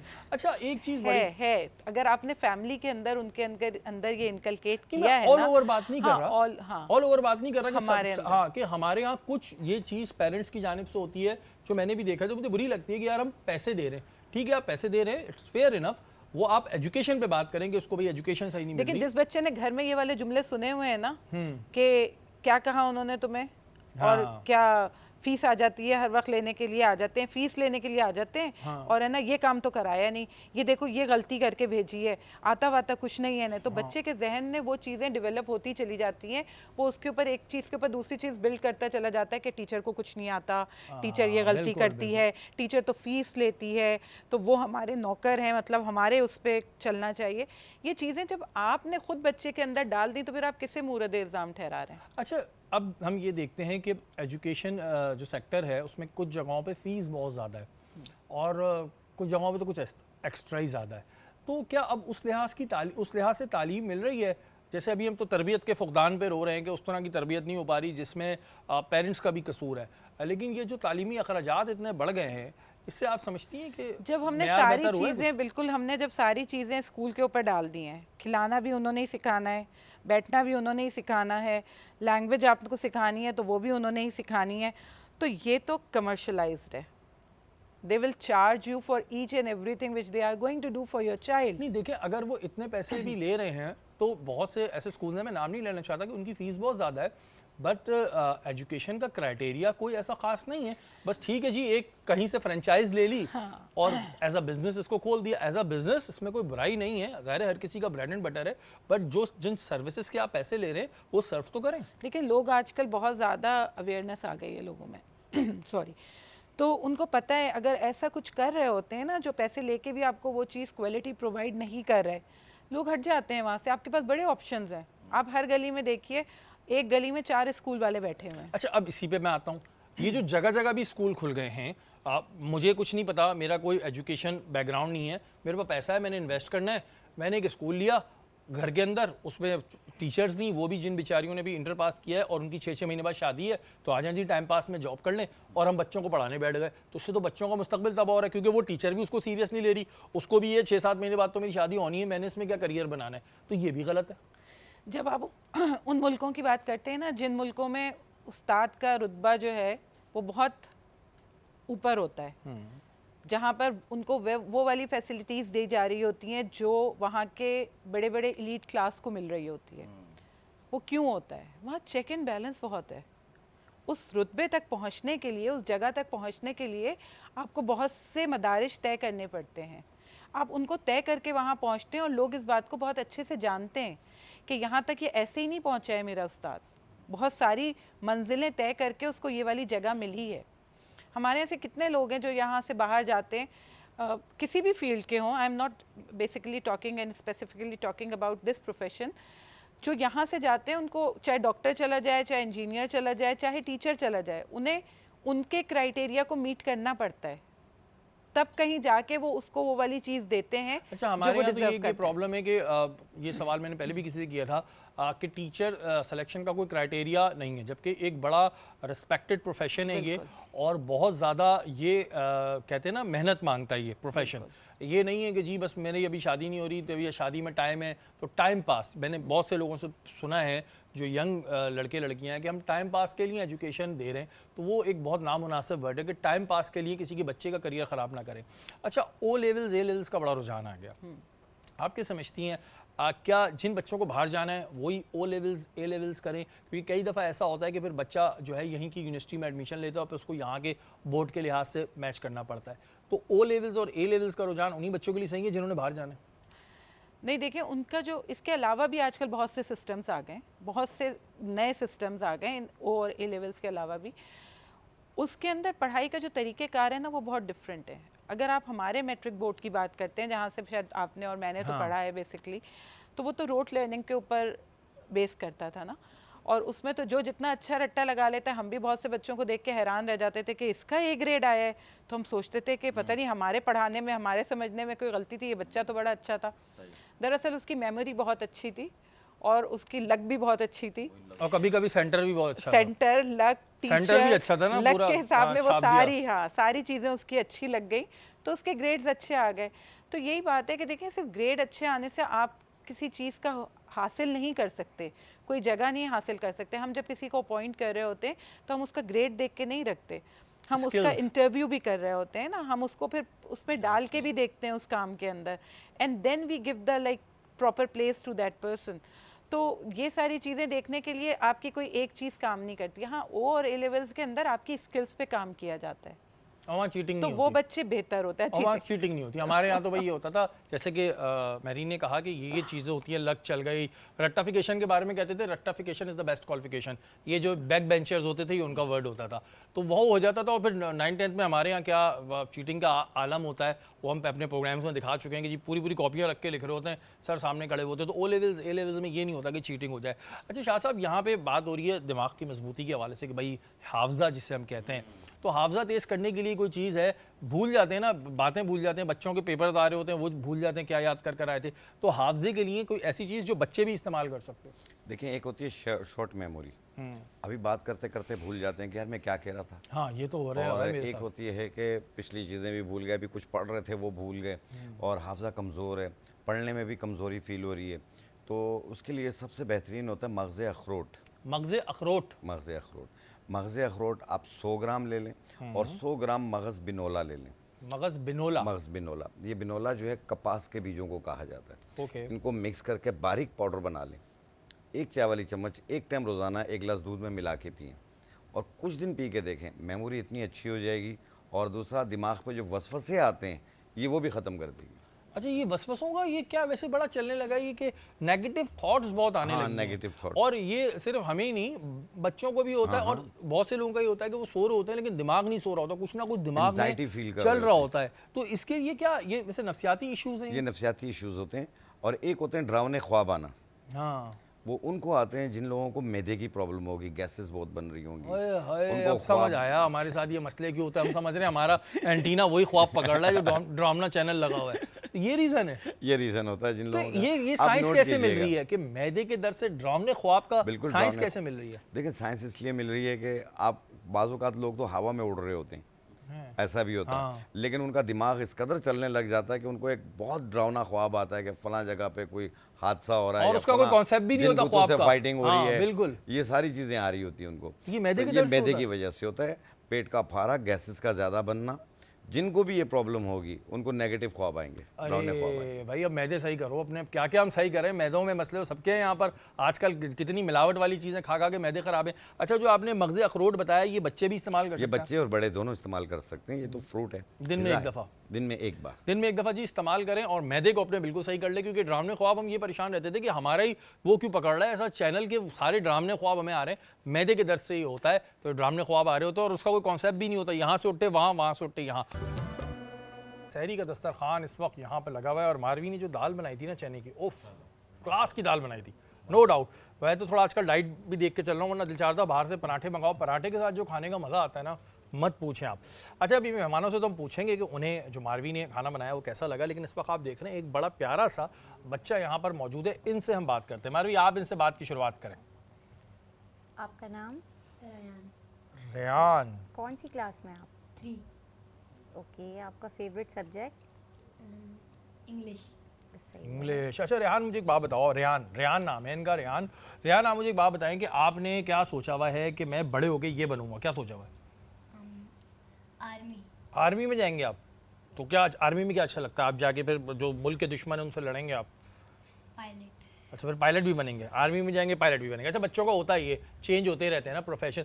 अच्छा, मुझे ये बताएं कि आपको अपने घर में सबसे ज़्यादा अच्छा कौन लगता है? मेरी छोटी बहन, छोटी बहन अच्छी लगती है? वाह भाई, क्यों अच्छी लगती है वैसे वो आपको? क्योंकि वो सबसे छोटी है। क्योंकि सबसे छोटी है। तो तंग करती है वो आपको? थोड़ा सा। थोड़ा सा तंग करती है? थोड़ा सा क्या तंग करती है? अब जब मम्मा सो रही होती है तो रोने लग जाती है। हाँ। और फिर चुप भी नहीं होती। तो आप उस वक्त छुप छुप के टीवी देख रहे होते हैं कि वो मम्मा उड़ जाती हैं, फिर वो आपको देख लेती हैं तुम क्या कर रहे हो? ये इस वजह से कि वो रो रही है और मम्मा उठ रही हैं, तो आपकी कारस्तानी बीच में पकड़ी जाती होगी, हैं? अच्छा, ये आपके जो अब्बू हैं ये डांट लगाते हैं वैसे आपको कभी? सच सच बताना है, सच सच, रमज़ान चल रहे हैं, किस बात पे डांट लगाते हैं? जैसे कि कोई चीज़ टूट गई वगैरह। अच्छा, और आपकी जो मम्मा है वो आपके अब्बू को डांटती हैं वैसे? कभी कभी कभी कभी तो डांटती होंगी। थोड़ा सा बिल्कुल। थोड़ा सा। ये मुफ्ती साहब के बेटे हैं, मैं बाद में बताने वाला था। ये मुफ्ती साहब जो है कि हमारे मुफ्ती मोहसिन साहब, उनके बेटे हैं। थोड़ा थोड़ा डांट पड़ जाती है उनको भी। हाँ, घर घर घर में ऐसा होता है, घर घर में। अच्छा, मुझे ये बताओ कि स्कूल में फेवरेट टीचर कौन है आपको? इंग्लिश की। इंग्लिश की टीचर है, क्या नाम है उनका? मिस हफ्सा। मिस हफ्सा। तो मिस हफ्सा कैसी हैं, स्ट्रिक्ट हैं या फ्रेंडली रहती हैं? मतलब नॉर्मल है। नॉर्मल है, कभी कभी स्ट्रिक्ट कभी कभी फ्रेंडली, ऐसी टीचर्स अच्छी होती हैं। और सबसे स्ट्रिक्ट टीचर कौन है स्कूल की? मिस सिद्रा। मिस सिद्रा। क्या पढ़ाती हैं वो? इस्लामियात। इस्लामियत पढ़ाती हैं। वैसे इस्लामियत की टीचर्स इतनी सख्त क्यों होती हैं? अच्छा, ये आपके लिए गिफ्ट है, आप अभी आराम से सहरी करें। ये सुनल कलाम की जानिब से है और इनके बड़े डिजिटल इनका डिजिटल कुरान भी है, डिजिटल गैजेट्स होती हैं, इस्लामिक गैजेट्स होती हैं। ये आपके साथ जाएगा, अभी आप आराम से सहरी करें यहाँ पर, बिल्कुल ठीक है। अच्छा जी मोहसिन भाई, कभी कभी डांट पड़ती है वैसे? मकसद क्या कहने का ये होता है कि बात समझाने के लिए कभी चीज़ हो जाती है। आपको पड़ती है, उनको तो पड़ती है। उन्होंने मुझे बताया कि आपको कभी कभी घर में डांट पड़ती है। हाँ, मकसद डांट नहीं पड़ती, मकसद के कभी कभी वो समझाती हैं तो जाहिर सी बात है कोई बात हम या बीवी को समझना चाहिए एक दूसरे जी की। बिल्कुल। तो बस ये बिल्कुल बिल्कुल समझ आ गया, मैं बिल्कुल समझ आ गया जी। कैसी लगी आपको उन्होंने जो चने की दाल बनाई थी? जबरदस्त दाल बनाई है। आप यकीन कीजिए, सवाए दाल के कुछ समझ ही नहीं आ रहा था, हम दाल ही दाल खा रहे हैं। दाल ही दाल बहुत अच्छा बड़ी ज़बरदस्त है। आप अल्लाह ने बताएं बहुत मरीन, अच्छा जायका दिया कैसी इनका। लगी आपको उन्होंने जो दाल बनाई है? बहुत मज़े की थी, हमने उसी से इब्तिदा की थी और उसी पे इंतहा की। उसी से सहरी की। इब्तिदा और उसी से इंतहा। अच्छा, मैं आज मारवी से बात कर रहा था, जब शाह साहब ने अपनी ख्वाहिश जाहिर की कि मुझे एक्टर बनने का शौक था, तब मुझे पता चला कि मारवी को भी एक्टिंग का शौक है। मारवी ऐसा है, माशाल्लाह। है मुझे। एक्टिंग करने का शौक है? तो किस तरह के करेक्टर? एक होते हैं रोने धोने वाले, एक जिस पे दुनिया का जुल्म हो रहा होता है, एक कॉमेडी, एक पूरे इलाके को लड़ाती फिर रही होती है। कौन सा करेक्टर ये पसंद नहीं है? सोचा मैंने। नहीं तो सोचा होगा ना, एक्टिंग में किस तरह की एक्टिंग ज़्यादा अच्छी कर लूँगी? कौन सा रोल पसंद? कौन सा रोल आपको पसंद है? कौन सा रोल? कोई सा भी रोल जो चले, कौन अच्छा सी लगेगा एक्ट्रेस पसंद है, उससे अंदाजा होगा कौन कि सी कैसे एक्ट्रेस रोल पसंद है? पसंद। हानी आमिर। हानी आमिर। हानी अच्छा, आमिर तो अब पता नहीं मतलब क्या करती हैं, रोती लाइट रहती हैं। मूड नहीं, पे, नहीं, लाइट रोती नहीं लाइटर रहती, वो मूड अच्छे पे अच्छे जरा। ड्रामास बनाती हैं वो। नहीं, अच्छे तो सब बनाते हैं, रोती धोती रहती है। मैं क्योंकि इतना ड्रामे नहीं देखता, रोती नहीं है बिल्कुल। नहीं, लाइटर मूड हंसती पे रहती करती है हैं, वो। हाँ, तो आपको कॉमेडी पसंद है? नहीं, कॉमेडी तो नहीं है वो। नहीं तो आपने क्या करना है, करेक्टर वो तो बताएं। आप मुझे जो बोलेंगे मैं कर लूंगी। मैं अभी यहीं पे आपके ऑडिशन ले साथ- लूंगा। अभी तो मैं आपके साथ कर रही हूँ। मैं यहीं पे ऑडिशन ले लूंगा अभी आपसे। सही बात। मैं यहीं पे ऑडिशन ले लूंगा, फिर तो बता दें कि किस तरह के रोल वैसे करने हैं आपने। फनी। फ़नी, बस ठीक है भाई। ये बोले फ़नी, कोई अगर चाह रहा हो फ़नी ड्रामे बनाना तो बिल्कुल मारवी से रब्ता कर सकते हैं। इन्होंने अपनी ख्वाहिश जाहिर की कि एक्टिंग तो मैं भी कर सकती हूँ, तो मैंने कहा बिल्कुल हम बताएंगे कि भाई ये भी बहुत अच्छी एक्टर है, शेफ़ होने के साथ साथ। और आप लोगों के फ़ायदा पता है क्या होगा? प्रोडक्शन पे खाना भी इनसे पकवा लीजिएगा, तो वहाँ पे अच्छा रहेगा। ये आपको रेसिपी बता देंगी, है ना मारवी? बस बता दूंगी रेसिपी, बनवा खुद ही लें। हाँ, बनवा खुद ये ले, हम ये यही ना करते करें अब हैं, इतना फ्री ना हो कि आप इनसे खाना बनवा लगे। भाई ये एक्टिंग कर रही होंगी। अच्छा शाह साहब, अभी बात हो रही थी बीच में, तो आप बता रहे थे कि भाभी जो है वो बड़े ज़रा गुस्से की तेज़ हैं, आपने अभी बताया था ब्रेक में। नहीं, इतनी गुस्से की तेज नहीं है। कितनी है? मतलब बच्चों के साथ करती रहती हैं। और आपके? चिड़चिड़ापन होता है। चिड़चिड़ापन? हाँ, इंसान होता है कि हम भी घर जाते हैं। अब मैं कभी कभी बड़े मूड से जाता हूँ घर पे, मैं कहता हूँ दरवाज़ा खटखट करता हूँ मैं कहता हूँ मैं आ गया हूँ, कहता तू तो रोज़ ही आता है। हैं? हाय हाय। वो अच्छा शाह दर्द साहब, भरी कहानी है। तरबूज वाली बात बता दे जरा क्या हुआ? दर्द वाली कहानी। अच्छा भाभी अगर देख रही हैं तो अभी ये पीछे बैठे बड़ी तारीफें कर रहे थे आपकी, तो हमने कहा हम आपको बता दें कि भाई ये बड़ी तारीफें कर रहे थे। अच्छा शाह साहब, बचपन कैसा था, कैसे थे आप बचपन में, कितने शरारती थे, कितनी शरारतें की हैं? वैसे आप होंगे बड़े शरारती। बहुत ज़्यादा शरारती है ना? था मैं, और बहुत मार खाई है। मार खाने के साथ साथ पढ़ने में भी अच्छा था मैं। अच्छा, हाँ, ये पढ़ने बड़ी- में बहुत अच्छा था मैं। ये बड़ी बात और है। अच्छे नंबर्स आते थे मेरे। लोगों की छतें तोड़ देता था मैं। रोज मेरे वालिद वो साहब मुझे मजदूर मारते थे आप क्या जो छतें तोड़ देते थे? हाँ हाँ, मैं शरारती बहुत था ना। तो छत कैसे टूटेगी? वो चादरों वाली छत होती थी, मैं छत पे चढ़ा हुआ होता था तो लोग आवाजें लगा रहे होते थे, आज हमारी छत गई, दूसरा कहता हमारी गई। किसी न किसी की छत कमजोर होती थी, मैं थोड़ा नीचे गिर जाता था। अल्लाह रहम। कभी पाँव कटा हुआ, कभी सर पे चोट लगी हुई मेरे। फिर वालिद साहब अलग कूटते थे तो मुझे। वहीं से तो हर्बलिस्ट नहीं बन गए क्योंकि नहीं इतना नहीं खर्चा हो रहा था, आपने उसके कहा तो मैं खुद ही कर बचपनापन 80s की बात बता रहा हूँ, 86 87 की। अल्लाह। ठीक है, उसके बाद मैं फिर बेहतर होना शुरू हुआ जब वालिद बेहतर साहब ने होना ज़्यादा ये किसने बताया आपको? लूँ। बेहतर होना शुरू हुई। हाँ हाँ, वालिद साहब ने बहुत मेरे को एक दफ़ा याद है, मैंने अभी ब्रेक में भी कहा था, मेरे सारे भाइयों ने मिलके मुझे मारा। क्यों? वालिद साहब मुझे मार रहे थे, वालिद साहब को गुस्सा कुछ ज़्यादा ही आया हुआ था, तो वो गुस्से में आके उन्होंने मुझे यहाँ पे काट लिया और मैंने ऐसे कर लिया, उनका दांत पहले ही हिल रहा था, वो टूट गया। आय हाय। अब उसमें ये सीन हुआ कि सारे भाइयों ने बोला कि तुमने अब्बू का दांत तोड़ा है भाई। अल्लाह। 3 दिन तक मुझे कूटते रहे वो। अल्लाह। 3 दिन बाद वालिद साहब ने कहा कि नहीं वो मेरी गलती थी, मैंने इसको ऐसे शाह साहब की कहानियों पे ना ऐसा मेरा दिल दुख रहा है, कितना जुल्म हुआ है। मेरीन आप कैसी थी? आप अब एक ज़ाहिर प्रोफेशनल फील्ड में हैं, बच्चों को पढ़ाती भी हैं, प्रिंसिपल भी हैं और समझाती होंगी बेटा ये नहीं करो वो नहीं करो। आप खुद कितनी मैं शरारती तो थी? खुद अभी भी करती हूँ। करती हैं शरारतें आप? तो क्या बचपन की क्या ऐसी शरारतें थी? बचपन की शरारतों में तो छोटी मोटी चीजें होती थी। हम लोग अप्रैल फूल बड़ा बनाया करते बेवकूफ़ थे। बनाते थे, pranks कर लिए। बस कुछ इस तरह से कर लिया। कभी कुछ ऐसा गेटअप कर लिया, किसी ने दरवाजा खोला तो भाऊ, हाँ डरा भाऊ दिया कहते थे। उसको, चादरें वादरें पहन के। बड़ी मासूमाना हरकतें हुआ करती थी उस जमाने में। कभी किसी की बेल बजा के भाग गए, कभी किसी का दरवाजा बजा के भाग गए। इस तरह की चीजें करते थे। मतलब अगर ये चीजें ना हो तो फिर तो बचपन नहीं होगा ना आपका। तो अभी जब बच्चे कर रहे होते हैं तो फिर क्यों मना करते नहीं हैं? मना करते ना, हम तो नहीं आप मना नहीं करती, करते। आप तो मुझे लोग एक क्यों अलग मना ही करते टीचर हैं? लग रही हैं। हमारी ऐसी होती है, हमारी भी एक आध अच्छी थी जो बिल्कुल नहीं मारती थी। नहीं मारने, मैंने ये नहीं कहा मैं मारती नहीं हूँ। देखें, एक दफ़ा पता होना चाहिए बच्चे को कि मार क्या चीज़ है। फिर मार ऐसी चीज़ नहीं है कि आप रोज़ाना खुराक की तरह उसे, वो डॉक्टर साहब की कोई खुराक नहीं है कि सुबह दोपहर शाम आप उसको 3 देते टाइम, रहें। खाने से पहले, हाँ, खाने के बाद। मतलब ये नहीं होना चाहिए। बच्चों को पता होना चाहिए। मेरे बच्चे मेरी आंखों से समझते हैं। मैं तो बड़ी प्यार से कहती थी, ऐसे ही जैसे डॉक्टर साहब हंस के, ये तो बेटा मेहमान वापस भी जाएंगे ना। हाँ, बच्चे मेरे समझ जाते थे मेहमानों को उसके वापस बाद ही जाना। कहानी शुरू होगी। उसके बाद कहानी शुरू होती है। अच्छा वैसे आप कुकिंग करती हैं? आप जी कुकिंग में करती क्या हूँ। क्या चीज़ें अच्छी बना लेती हैं आप? लोगों को हलीम अच्छी लगती है मेरे अरे हाथ वाह, की। मुझे बड़ी पसंद है हाँ, और बिरयानी भी अच्छी लगती है। माशाल्लाह, ज़्यादातर मुझे खुद बेसिकली कॉन्टिनेंटल चीज़ों का शौक है, ज़रा इटालियन वगैरह खानों का। मेरे ये कहते खाने हैं में ज़रा हर किसी देसी को रूह है। हर कोई नहीं समझता है खाने। हाँ। मुझे तो नहीं समझ आता। आदमियों को मोस्टली नहीं समझ में पास्ता, आते। लाजानिया और हाँ, पता नहीं क्या क्या ये- बता रही होती हैं। हाँ, हाँ लजानिया पास्ता अच्छी पास्ता, चीज़ें ये तो मज़े की चीज़ें मज़े होती हैं ना, वाइट सॉस के साथ अल्फ्रेडो बना दी। ये चीज़ें मुझे खुद अच्छी लगती हैं, लेकिन क्योंकि घर में सबको नहीं अच्छी लगती है ये चीज़ें, वही देसी टिपिकल खाने वाले लोग होते हैं, तो फिर वही चीज़ें बनाते हैं जो सबको खाना होता है। अच्छा वैसे ये बात शहरी सच है, भाई, मुझे भी देसी खाने ज़्यादा पसंद है। हाँ, ये मोस्टली इटालियन ये चीज़ें पेट भर जाता है आदमियों उससे। को, पेट नहीं भर खाने जाता होता। है।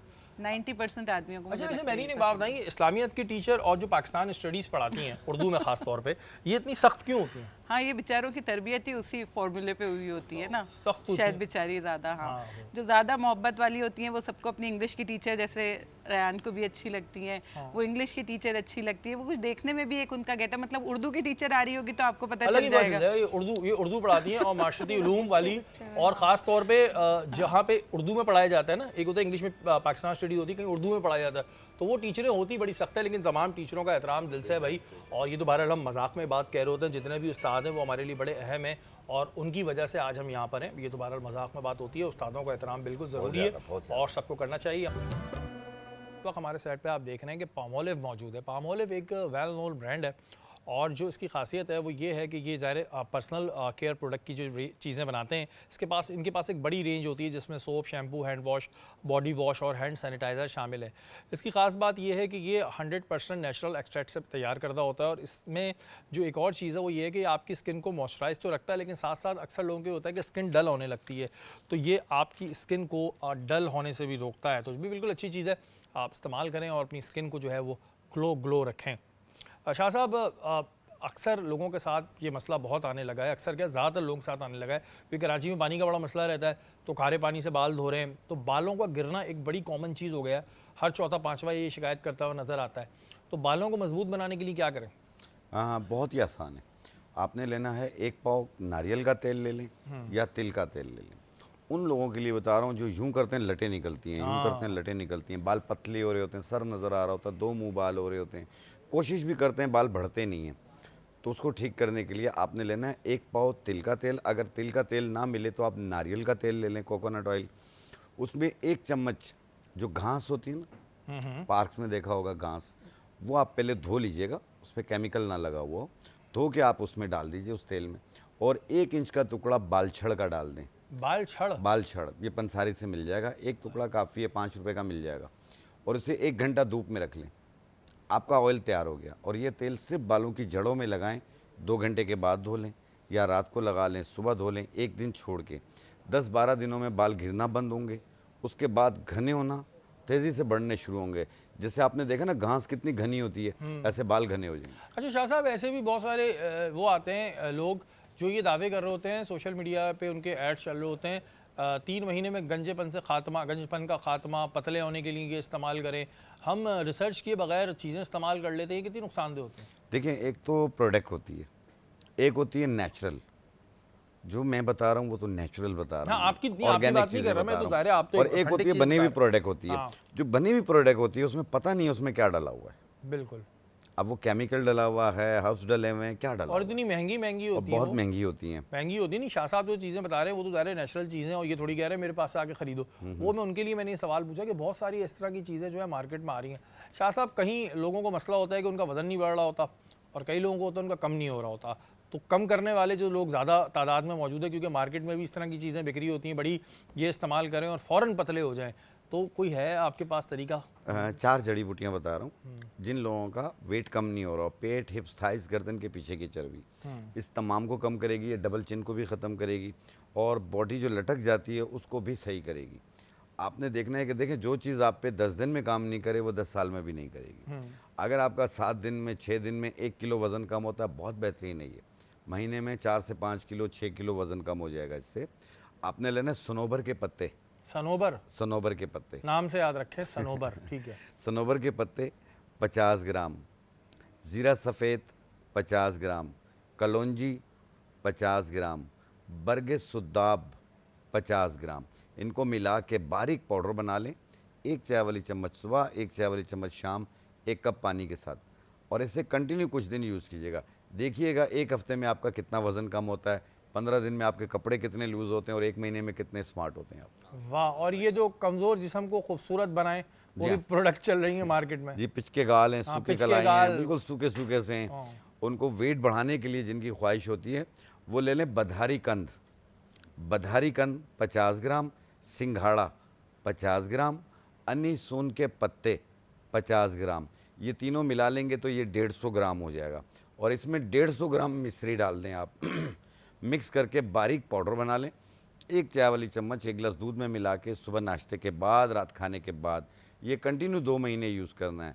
आप देखिएगा 1 महीने में 4 से 5 केजी वज़न बढ़ेगा आपका। बढ़ जाएगा भाई। ये बड़ी ज़बरदस्त चीज़ें हैं शाह साहब जो बता रहे होते हैं, और लोग बड़ा परेशान रहते हैं। महंगी प्रोडक्ट से अच्छा ये चीज़ें इस्तेमाल करें, कोई नुकसान तो है नहीं, और ना बढ़े तो आपको पता है शाह साहब तो आते रहते हैं, आज टीवी के नीचे आ जाएगा, पकड़ लीजिएगा, बोलिएगा इस्तेमाल किया, हमारा नहीं बढ़ा। अच्छा, पेट का दर्द भी बड़ा आजकल कॉमन है, अचानक से उठने लगता है। अब कोई कहता है गैस हो गया, कोई बोलता है कुछ हो गया। तो ये पेट में जो अचानक दर्द उठता है और बड़ी शदीद उठता है, उसके लिए कोई चीज़ है? कोई बात रुकी हुई होगी ना, बता दें, पेट का दर्द खत्म हो जाता है। हाँ, ये मसला भी कोई बात ऐसी पेट में है और नहीं रुकी, वो बता नहीं पा रहे तो दर्द होता है। किसी को भी अगर पेट में दर्द गैसेस या किसी वजह से हो रहा और आप बेचैन हो रहे हैं बहुत ज़्यादा, तो सिंपल अजवाइन ले लें आप। उसकी 1 चाय वाली चम्मच मुंह में रख के थोड़ा सा चबा के निगल लें, ऊपर पानी पी लें आप। 10 मिनट में आपके पेट के दर्द में आराम आ जाएगा। अगर फिर भी आपके पेट में दर्द में आराम नहीं आता तो प्लीज़ फौरी तौर पे अपने करीबी डॉक्टर के पास चले जाएं। पेट के दर्द को इजी मत लिया करें, बाज़-औक़ात दिल की प्रॉब्लम की वजह से भी पेट में दर्द होता है। अच्छा, ये हमारे जो डायरेक्टर साहब हैं अदनान, वो पूछ रहे हैं कि बाव बिडिंग नहीं खा सकते? देखो, बाव बिडिंग जो है वो पेट के कीड़ों के लिए है। जी हाँ, ठीक है। तो अगर वो किसी के अदनान पेट साहब से में पूछ लें, अगर किसी पेट में कीड़े हो कीड़े तो वो हैं, बाव बिडिंग खा लें, अगर कीड़े पेट में जमा लेकिन हो उसका जाए। तरीका है। अच्छा। बाव बिडिंग को बारीक पाउडर बना लें, 1 चाय वाली चम्मच 1 कप दही में डाल के रात को 1 टाइम लें। ठीक है, बिल्कुल आप ले सकते हैं नान, अगर आप इंशाल्लाह नान का मसला हल तो हो वाव बिडिंग आप इस्तेमाल कर सकते हैं। अच्छा मेरीन, स्कूल्स के अंदर एक डेज बड़े हो रहे होते हैं कि आपने आज कलर डे बन के कलर डे होता है, कभी कुछ डे होता है, फ्रूट डे होता है, आपको ज़ाहिर पता ही है। तो ये इससे कोई फ़ायदा होता है या ये माँ बाप का पैसा खर्च कराने की कोई स्कीम है कि भाई ये डेज रख लो और बच्चे फिर खर्चा करा रहे हैं कि हमें ऑरेंज बना दो, बनाना बना दो, यही करने में लगे रहे हम लोग? देखें, अगर पेट डे है या ट्रांसपोर्ट डे है तो इसमें कोई खर्चे वाली तो बात है नहीं ऐसी अब ना। फ्रूट डे में ऑरेंज बनना है, अब वो जाके ऑरेंज कपड़े खरीदो, ऑरेंज जूते खरीदो, फिर उनको ऑरेंज बनाओ, फिर सुबह लेके जा रहे हो तो पूरा मोहल्ला देख रहा है बच्चा स्कूल जा रहा है, कहाँ जा रहा है। अब देखें ना, उससे जो बच्चे की लर्निंग होगी उसको ऑरेंज कलर हमेशा याद रहेगा। उसको ऑरेंज के मुतालिक जो भी चीज़ें टीचर बताएगी, क्योंकि वो सिर्फ बना के नहीं बिठा देती है उसको, वो उससे उसके बारे में इंफॉर्मेशन शेयर करती है कि ऑरेंज में विटामिन सी होती है, हाँ, उसके सीड्स कितने होते हैं, वो कौन सा फ्रूट होता है, सिट्रस फ्रूट है, ये सारी चीज़ें वो उससे शेयर करेगी। तो वो बच्चे को अपने ऊपर रख के ना याद करना आसान होगा, बजाय इसके कि मैं उसको बताऊं कि ये इतने सारे फ्रूट्स रखे हैं, इसमें ये, इसमें ये, इसमें ये, इसमें, तो वो कहेगा हाँ हाँ सब होता होगा, मतलब इन्फॉर्मेशन ओवरफ्लो हो जाएगी। लेकिन अगर उसको अपने ऊपर रख के वो याद करना है और उसको ये याद रखना होगा कि भाई मुफ्ती साहब जो है वो मैंगो हैं, तो मुफ्ती साहब के अंदर ये क्वालिटीज़ थी और मेरे अंदर ये क्वालिटीज़ थी, तो मुझे ये उसके कंपैरिजन में, मतलब इससे आप सोचिए कितनी सारी तो चीज़ें इसका बच्चा आसान सीख रहा तरीका होता है। नहीं है ठेले वाले से 3-4 फ्रूट लेके रख दें, बोले बेटा ये ऑरेंज है, सब बच्चे ऑरेंज की खूबियां पढ़ें, इसमें पैसे जो खर्च होते हैं उसकी वजह से परेशान होते हैं पेरेंट्स। कहते हैं स्कूल वालों ने ये चोचले वर्ड यूज करते हैं, चोचले बना लिया। हाँ, कुछ लोगों का ये ख्याल होता है लेकिन ऐसा होता आप है। समझती है इससे लर्निंग अच्छी जी, होती है। बिल्कुल। अच्छा ये जो फीस का इशू है, अक्सर हम सुन रहे होते हैं कि जी बड़ी लड़ाइयाँ रहती हैं स्कूल और पेरेंट्स के बीच में कि जी फ़ीस बहुत ज़्यादा ले ली, फ़ीस बहुत ज़्यादा ले ली। अच्छा एक यहाँ पर एक एजुकेशनिस्ट आए थे, उन्होंने कहा कि भाई हर स्कूल का अपना क्राइटेरिया होता है, वो अपने बच्चे को वहाँ पढ़ा दें। लेकिन आप क्या समझती हैं, क्या स्कूल के जो मालिकान हैं, क्योंकि ज़ाहिर है आप मालिकान नहीं हैं, मालिकान हैं, क्या वो ज़ाती करते हैं पेरेंट्स के साथ कि भाई इतनी फ़ीस कर दी, कहाँ से अफोर्ड होगी, या फिर ये एडमिशन कराते वक्त हमें सोचना चाहिए कि भाई हम इसको अफोर्ड नहीं कर सकते तो हम ना कराएं एडमिशन? देखिए ये तो बेसिक चीज़ है ना, पहली चीज़ है आपको सोचना चाहिए कि आप इसको इन द लॉन्ग रन आप इसको अफोर्ड कर सकते हैं या नहीं, क्योंकि हर स्कूल अपनी पॉलिसीज़ पहले ही पेरेंट्स से शेयर कर लेता है। वो बता देता है कि हमें 5% हम ईयरली इंक्रीज़ करेंगे या 10% इंक्रीज़ करेंगे, तो आप उसको जहन में रखते हुए आप उस स्कूल का इंतखाब कीजिए। दूसरी बात ये है कि देखिए ये, क्योंकि आई एम सॉरी टू से कि जिन लोगों को इस एजुकेशन की जिम्मेदारी लेनी चाहिए थी उन लोगों ने ली नहीं। गवर्नमेंट सेक्टर ने नहीं ली, Exactly, बिल्कुल है ना। तो जब उन्होंने नहीं ली तो लोगों को तो बच्चों को पढ़ाना है ना। अब पढ़ाने के लिए वो अपने वसाइल में रहते हुए जो बेहतर से बेहतर चीज़ मिल रही होती है वो लेते हैं अपने बच्चे के लिए ना। आपको पता है कि यहाँ तो क्राइटेरिया यही होता है ना, कम फीस है कम तालीम है, ज़्यादा फीस है तो ज़्यादा तालीम हासिल कर रहा है बच्चा, बेहतर तालीम हासिल कर रहा है। तो वो अच्छी तालीम देने के लिए पेरेंट्स अपनी बहुत सी ज़रूरियात को, मैंने तो इतना अरसा गुजारा है तो ऐसे ऐसे पेरेंट्स देखें जो बच्चों की तालीम को प्रायोरिटी देते हुए उसको उसकी सारी ज़रूरियात पूरी करते थे कि बच्चा साफ़ सुथरा भी स्कूल जा रहा है, उसकी सारी चीज़ें भी पूरी हो रही हैं, लेकिन अपने घर के अंदर वो किस तरीके से अपनी चीज़ों को कट कर रहे होते थे वो भी मैंने देखा है। ये तो वाकई में पेरेंट्स बड़ा मार के बेचते हैं और ये एक डिबेट बड़ी लंबी चलती है। लेकिन ये बात ठीक है कि जब आप अपने बच्चे को एडमिशन करा रहे होते हैं तब ये चीज़ देख लेनी चाहिए कि आया ये क्राइटेरिया हम लाइफ टाइम ये हम इसको उठा पाएंगे इस फीसिस को, अदरवाइज़ तो भाई ये प्रॉब्लम हो गई। अच्छा टीचर्स को उतनी सैलरी मिलती है? क्योंकि हमने कई जगहों पे देखा है कि 3-3 हज़ार में भी टीचर्स को रखा होता है, 5-5 हज़ार में भी रखा होता है, 10-10 हज़ार में भी रखा होता है। तो बच्चों से जब इतने पैसे दे रहे हैं तो टीचर्स को क्यों नहीं देते? बिजनेस है ना, आपका घर कैसे बनेगा, हाँ मल्टीप्लाई कैसे होंगे, उसको मल्टीप्लाई करने के लिए आप, लेकिन फिर भी जो अच्छे स्कूल्स हैं वो कोशिश करते हैं कि अच्छी सैलरी पे टीचर को रखें बहुत ताकि सारे वो एक स्कूलों में क्वालिटी देते हैं। एजुकेशन आप दे सकें। लेकिन फिर भी अगर आप इसे एज अ बिजनेस कंसिडर करते हुए आप इनकी फीसेस को मल्टीप्लाई करेंगे तो मेरे ख्याल से हार्डली 2 बच्चों की फीस भी टीचर के पास नहीं जाती है। 2 बच्चों की फीस भी नहीं जाती है और बहुत सी जगहों पे बहुत अच्छा काम भी हो रहा है। मैं यहाँ बैठ के कोई नेगेटिविटी नहीं फैला रहा हूँ, बहुत से स्कूल बहुत अच्छा काम करते हैं, टीचर्स को भी अच्छी सैलरी देते हैं, लेकिन बहुत सारे ऐसे स्कूल भी हैं जो इसे सिर्फ बिजनेस लेते हैं। मैं कहता हूँ बिजनेस लेने में कोई मुज़ायका नहीं है, बिजनेस आप ले लें, लेकिन जिस मकसद के लिए एक पेरेंट्स अपने बच्चे को भेज रहे हैं वो क्वालिटी एजुकेशन उसको ज़रूर दें। आप दोनों मेहमानों का बहुत शुक्रिया कि आप हमारी नशिस्त में आए और बहुत सारी दुआएं आपके लिए, आप लोग अपनी अपनी फील्ड में इसी तरह अच्छा काम करते रहें। आज बात हो रही थी अशरा मग़फ़िरत के हवाले से। मोहसिन भाई जैसे कि हमने शुरू में भी बात कही थी कि इंसान सच्चे दिल से तौबा करे, अल्लाह ताला माफ़ कर देता है, लेकिन उसमें भी आपने कैटेगरी बयान करी। कोई बंदा सच्चे दिल से तौबा करे, उसके गुनाह माफ़ हो जाए, उसके बाद फिर गुनाह करने लगे, ऐसे में क्या हुक्म है? देखिए, अत्ताइबु, अल्लाह के रसूल सल्लल्लाहु अलैहि वसल्लम ने फरमाया, अत्ताइबु मिन ज़म्बी कमन ला ज़म्बा लहू। तौबा करने वाला ऐसा है जैसे कि उसने कोई गुनाह किया नहीं। बिल्कुल। पहली बात तो ये जो आपने फरमाया कि इंसान जब तक दुनिया में है, इंसान से ख़ताएँ सरज़द हो सकती हैं और होती रहती हैं। अल्लाह जब गुनाह माफ़ फरमा दे तो ऐसा नहीं कि उसका दर बंद हो जाता है, फिर दोबारा गुनाह नहीं माफ़ फरमाएगा। आप दिन में 100 बार तौबा करें और 100 बार गुनाह करें, अल्लाह माफ़ फरमाए। लेकिन ये मकसद ये नहीं है कि एक तौबा होती है, नाक रगड़ ले, तौबा तौबा नहीं। कुरान ने फरमाया, या अय्युहल्लज़ीना आमनू तूबू इलल्लाह तौबतुन नसूहा। ए ईमान वालो, अल्लाह से के सामने तौबा करो, लेकिन पक्की तौबा। यानी आप जब तौबा कर रहे हो तो आपके दिल में आइंदा नहीं करोगे। हाँ, आपकी यकीन कामिल इतना हो कि जब आप कि अल्लाह मैं अहद कर रहा हूँ कि गुनाह नहीं हो, लेकिन फिर नादानिस्ता तौर पर अगर वो ख़ता हो जाती है तो अल्लाह फिर से फिर माफ़ी मांगे। लेकिन ये रद्द अमल करने या इसको मामूल ना बना ले कि आप बोले मैं ये तो मसला नहीं, मैं गुनाह करता जाऊँ, अल्लाह माफ़ फरमाता जाएगा। अल्लाह की रहमत में कमी नहीं है, लेकिन इस अमल को आप अल्लाह के साथ नाउज़ुबिल्लाह जो कर रहे हैं, तो अल्लाह जान रहे हैं ना कि आपके दिल में क्या है। दिल में क्या है? तो अब अल्लाह के रसूल ने फरमाया, अल्लाहु ला यंजुरु अला सुवरिकुम ला यंजुरु अला अजसामिकुम वलाकिन यंजुरु अला कुलूबिकुम। और कमा क़ाल सल्लल्लाहु अलैहि वसल्लम ने फरमाया, तुम्हारी सूरत अल्लाह नहीं देख रहा, वैसे सब चीज़ें कायनात देख रहा है, लेकिन असल जो तुम्हारा देखते दिल देखता है कि तुम्हारे दिल में क्या नीयत है, कि तुम आगे वाक़तन सच्ची तौबा करना चाहते हो कि नहीं करना चाहते। एक मिसाल दे दूँ हदीस से, सही मुस्लिम की हदीस है ये जो मैं आपके सामने रख रहा हूँ। अल्लाह के रसूल सल्लल्लाहु अलैहि वसल्लम फरमाते हैं कि एक शख्स था, बड़ा गुनाहगार था। उसने ये कहा, जो किताब का नाम है सही मुस्लिम, ये हदीस उसमें मौजूद है। फरमाया, उस शख्स ने कहा कि मैंने इतने गुनाह किए हैं, अब जब मैं मर जाऊं तो एक काम, वसीयत उसने की, वसीयत ये की कि मुझे जला देना और मेरी राख को मुख्तलिफ जगहों में डाल देना। तो ऐसे ही हुआ, जब वो मरा तो उसको जला दिया गया और राख को मुख्तलिफ जगह में डाल दिया गया। अल्लाह ने फरिश्तों को हुक्म दिया, अल्लाह तो कहना है कौन कहेगा, हर चीज़ सामने हाजिर रहेगी। तो अल्लाह ने फरिश्तों को हुक्म दिया कि जाओ उसकी राख को जमा करो। राख को जमा की गई, फिर दोबारा शक्ल हय्यत में हाजिर। और मैं तूने ये अमल क्यों किया? और मैं अल्लाह तेरे खौफ से किया, क्योंकि मैंने इतने गुनाह किए थे, इतने ख़ताएँ की थी कि मैं तेरा सामना नहीं कर सकता था। अल्लाह ने जब ये इसकी अल्लाह का खौफ ये देखा, अल्लाह ने उसके गुनाह माफ़ कर दिए। ये मैंने आपको हदीस बयान किया और किताब का नाम भी बता दिया।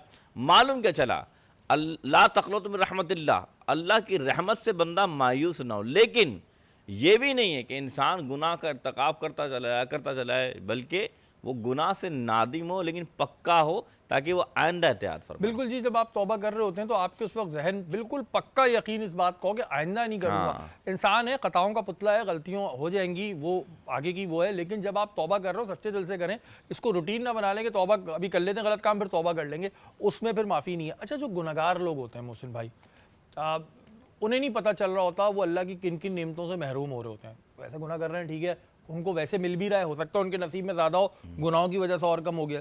तो जो गुनहगार बंदा होता है वो अल्लाह की किन किन नेमतों से महरूम हो रहा होता है? अल्लाह अकबर। शरीफ भाई, ये बड़ा अहम सवाल आपने कर दिया। देखें, सिवाय अम्बिया के कोई भी दावा नहीं कर सकता कि हम गुनाहों से पाक हैं, और हर इंसान से गुनाह होते हैं। लेकिन वो लोग जो गुनाह के आदी होते हैं या नफ्स अम्मारा में मुलव्विस होते हैं, याद रखिएगा, सबसे पहले तो अल्लाह ताला लोगों के दिल से उनकी इज़्ज़त को उठा लेता है। हाय हाय। सिर्फ लोगों के नहीं, आपने कभी देखा होगा, आप किसी शख्स को जानते नहीं हैं, लेकिन आप उससे मिलते हैं तो दिल चाहता है या सलाम कर दूं मैं, क्योंकि रसूलुल्लाह फरमाते हैं कि अल्लाह ताला नेक लोगों की मोहब्बत दिल में डाल देता है। हाँ। और कभी कभी ऐसा था, यार ये आप Negative जानते vibes नहीं आने लगती हैं, यार कि ये यार क्यों आ गया? ये क्यों आ गया, क्यों? क्योंकि अल्लाह ताला वो दिल में मोहब्बत या इज़्ज़त छीन लेता है। तो सबसे बड़ी जो उसका जो नेमत का फुकदान है, अल्लाह उसकी इज़्ज़त को दुनिया के सामने छीन लेगा, दुनिया में उसको कोई वक़ार नहीं रहेगा।